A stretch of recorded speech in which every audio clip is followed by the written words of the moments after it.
একটা যুবতী মেয়ে 18 বছর 20 বছর বয়স, সে তার বাবার সামনে স্কিন টাইট প্যান্ট পরে গেঞ্জি গায়ে দিয়ে একসাথে বসে সিনেমা দেখছে। ওটা বাবা? হ্যাঁ, ও রুচি কি বলেন তো? ও কি মানুষ না জানোয়ারের চাইতেও খারাপ ওটা? আমি এত নিকৃষ্ট শব্দ বলতাম না।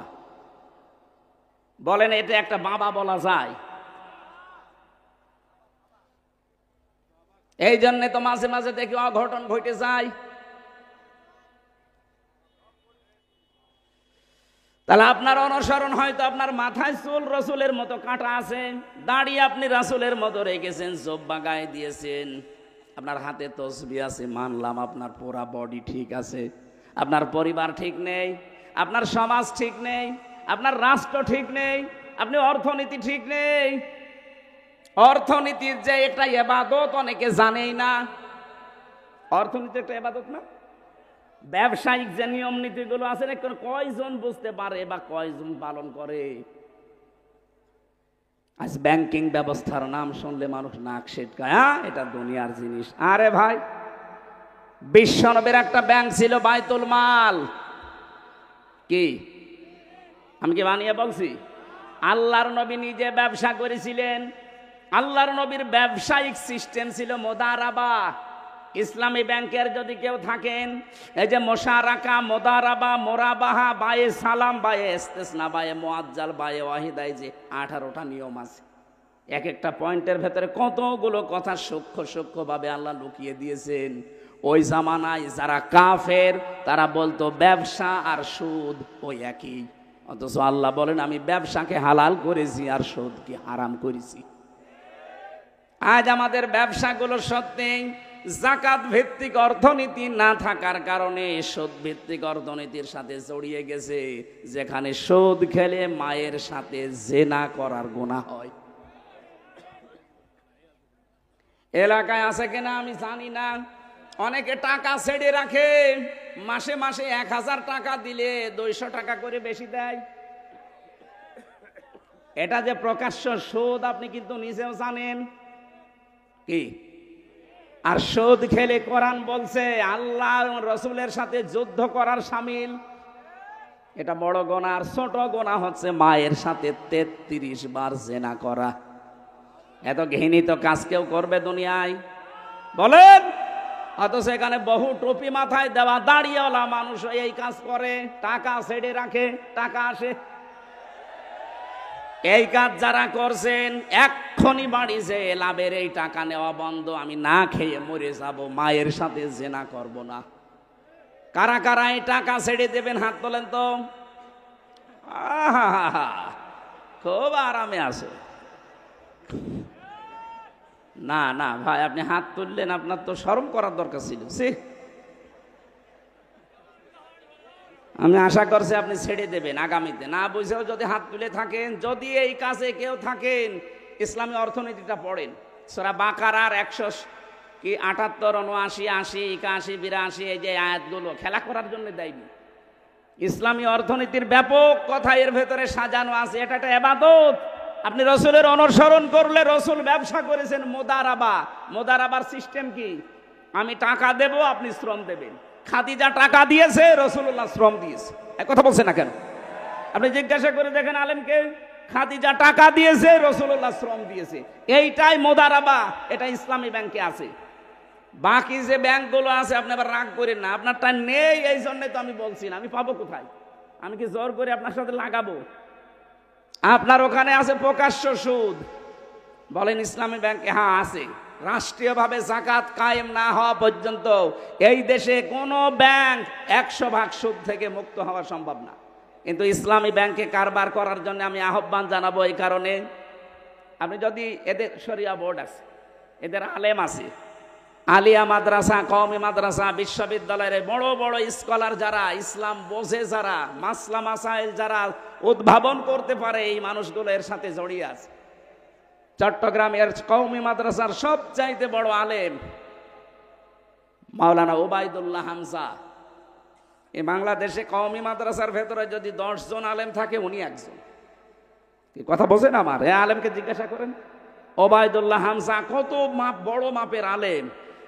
সাজ্জাদ মাওলানা কামাল উদ্দিন জাফরি হাফিজাহুল্লাহ, বাংলাদেশে যদি 10 জন থাকে তার ভেতর উনি একজন। এই জন্য আপনি নির্দ্বিধায় ইসলামী ব্যাংকে চোখ কান বুঝে কাজ করবেন, যদি গোনা হয় ওদের হবে। কারণ যাকাত ভিত্তিক অর্থনীতি যতদিন কায়েম না হয় ততদিন আপনার অসুবিধা নেই। নবীজি নিজে 13 বছর মক্কায় নামাজ পড়েছে না পড়েননি? বলেন না কেন? কিভাবে পড়লেন? কারণ তখনও তো কাবা শরীফের ভেতরে 360টা মূর্তি। উনি কি মূর্তির সামনে নিয়ে নামাজ পড়লেন না? মানে এবার আপনি বলেন তো, নবীজি নিজে 360টা মূর্তির সামনে নিয়ে কাবা শরীফে নামাজ পড়লেন, ওনার নামাজ হয়? হয়েছে এই কারণে, কারণ ওনার হাত ছিল না। উনি যে মূর্তিগুলো সরাবে ওই অবস্থায় উনি নেই। ওই নবী মদিনা থেকে রাষ্ট্র ক্ষমতা হাতে নিয়ে যখন ফিরে আসলেন, এবার আর মূর্তির সামনে নিয়ে নামাজ পড়ে নাই, নিজের হাতে হযরতে আলীকে সাথী করে ভেঙেছেন। আপনি ইসলামকে ওই জায়গায় আগে তুলে দেন। দেখেন এই দেশের ব্যাংকিং ব্যবস্থা, এই যে অগ্রণী, সোনালী, রূপালী, চৈতালি, যত ব্যাংক আছে একটাতেও সুদ থাকবে না, আমি গ্যারান্টি দিচ্ছি।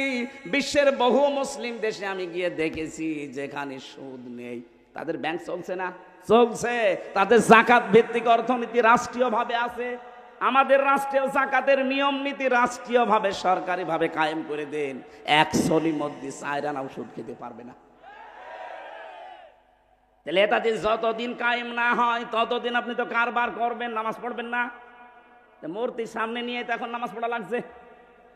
সুতরাং যতদিন ইসলামের দেশে রাষ্ট্রীয়ভাবে কায়েম না হয় ততদিন আমার মনে হয় এই দেশে ইসলামী ব্যাংকের উপরে যেহেতু আর কিছু নেই, আপনি পাবেনও না।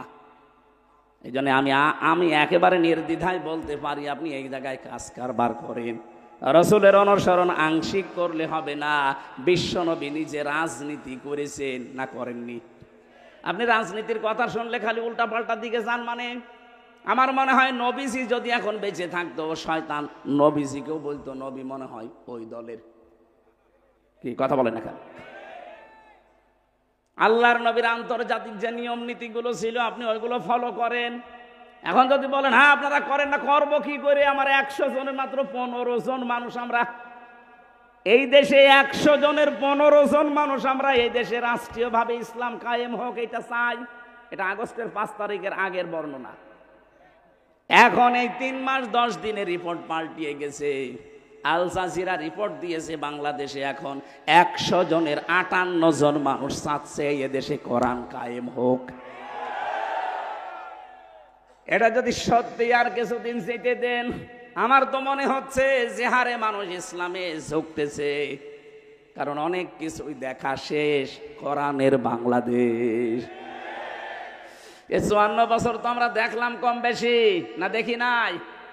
বলেন, বাবা চালিয়েছে, চাচাও চালিয়েছে, কারো স্বামী চালিয়েছে, কারো বউ চালিয়েছে, আর আপাত চালাইলো। এখন শুধুমাত্র দেখতে বাকি আছে আল্লাহর কোরআন দিয়ে দেশটা চললে কেমন দেখা যায়।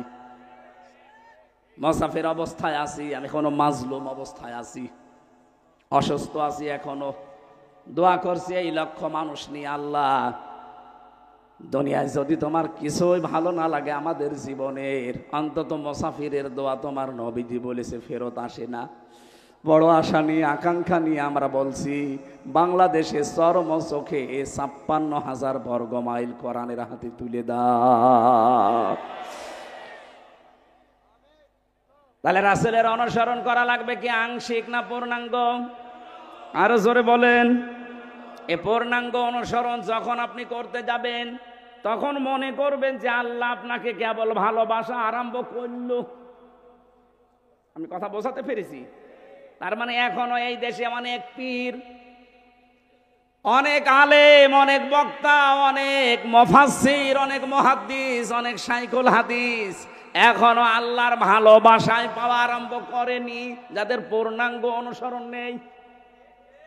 এই যে আজকে রমজান ভাই বলছিল মাওলানা মামুনুল হককে, মাওলানা আমির হামজাকে যেদিন ধরা হয় ওই দিন যদি দেশের মানুষগুলো যারা তাওহীদি জনতা, বিশেষ করে 48,000-এর উপরে পীর আছে এই দেশে, আরে ভাই, ইমানের সংজ্ঞা তো পড়েছেন আপনিও। মান রামিনকুম মুনকারান ফালিয়ুগাজ্জিরহু বিয়াদিহি ফাইল্লাম ইয়াস্তাতিউ ফাবিলিসানিহি ফাইল্লাম ইয়াস্তাতিউ ফাবিকলবিহি ওয়া যালিকা আযআফুল ঈমান।